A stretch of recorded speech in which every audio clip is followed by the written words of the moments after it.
السلام علیکم friends, welcome back to Top Smarties drama serial مفاد پرست۔ منیر صاحب کی طبیعت کیا خراب ہوئی، عالیہ نے تو اپنی آنکھیں ہی بدل لی۔ مطلب وہ تو اپنے شوہر کی بھی سکی نہیں ہے، تو زارا اس سے یہ کیسے امید رکھ سکتی ہے کہ وہ زارا کی سگی ہوتی۔ اسی لیے زارا بھی خاموش ہوگی اور عدیل صاحب بھی تب منیر سے ملنے کے لیے آئے جب عالیہ ہاسپٹل سے جا چکی تھی، کیونکہ وہ عالیہ کے سامنے بالکل بھی نہیں آنا چاہتے تھے۔ وہ جانتے تھے کہ عالیہ انہیں دیکھ کر ہاسپٹل میں کوئی نہ کوئی ہنگامہ ضرور کرے گی۔ اب جب منیر صاحب نے عدیل صاحب کو دیکھا تو کہا کہ میں نے زارا کے ساتھ بہت برا ہونے دیا، کاش میں یہ سب روک لیتا، اب تو مجھے مر جانا ہی چاہیے۔ جس پر زارا نے کہا کہ اللہ آپ کا سایہ ہمارے سر پر سلامت رکھے۔ منیر صاحب کا کہنا تھا کہ بس تمہارا سایہ ہی نہیں بن سکا، مگر زارا منیر سے بہت محبت کرتی ہے۔ وہ جانتی ہے کہ یہی ایک محبت ہے جس نے مجھے بے لوث چاہا، جس نے مجھ سے بہت محبت کی، میری خالہ سے زیادہ۔ اسی لیے وہ منیر صاحب کو بھی اپنے باپ کا درجہ ہی دیتی ہے۔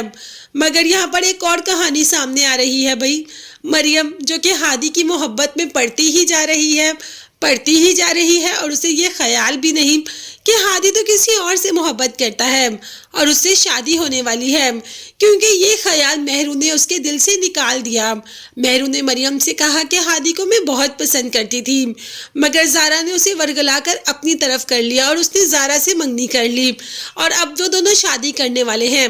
مگر میں چاہتی ہوں کہ تم ہادی سے شادی کرو۔ جس پر مریم کا کہنا تھا کہ ایسا کیسے ہو سکتا ہے؟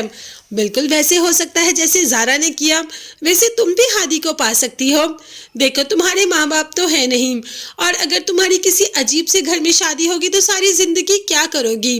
تو بہتر ہے ہادی سے تمہاری شادی ہو، کیونکہ پھپھو بھی بہت اچھی ہیں اور ہادی بھی، تم یہاں پر بالکل خوش رہو گی۔ اب تو مریم اور پکی ہو گئی زارا کو ہادی کی زندگی سے نکالنے کے لیے۔ اور ویسے بھی مہرو نے کہا کہ زارا کے پاس تو پیار کرنے والے بہت رشتے ہیں، اتنی اچھی سوتیلی ماں ہے اس کی، اس کا باپ ہے، اس کا بھائی ہے، اسے اور کیا چاہیے؟ تمہارے پاس تو کوئی رشتہ نہیں، تمہارے پاس تو ہادی اور پھپھو ہی ہیں، تو تم اپنے رشتوں کو سنبھال کے رکھو نا، تم اپنے رشتوں کو زارا کی طرف جانے ہی کیوں دے رہی ہو؟ تو بس مہرو کی باتوں سے اب آج کل مریم بھی ہواؤں میں اڑنا شروع ہو گئی۔ اسے لگا کہ شاید وہ واقعی ہی ہادی کو پالے گی۔ اس نے تو یونیورسٹی جا کر ٹھیک سے بات بھی نہیں کی زارا سے۔ جب زارا نے بات کرنا چاہی تو مریم نے کوئی جواب نہیں دیا۔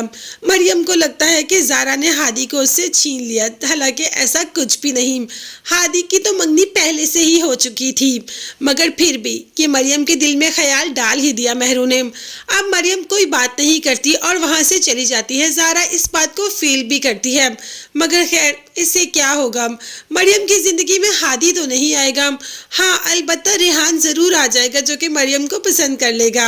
اب تب تک کے لیے آپ چینل کو لازمی سبسکرائب کر لیجئے گا، بیل آئیکن بھی پریس کریں تاکہ ہر ویڈیو آپ تک بآسانی پہنچ سکے۔ نیکسٹ ویڈیوز تک کے لیے اللہ حافظ اینڈ بائے بائے۔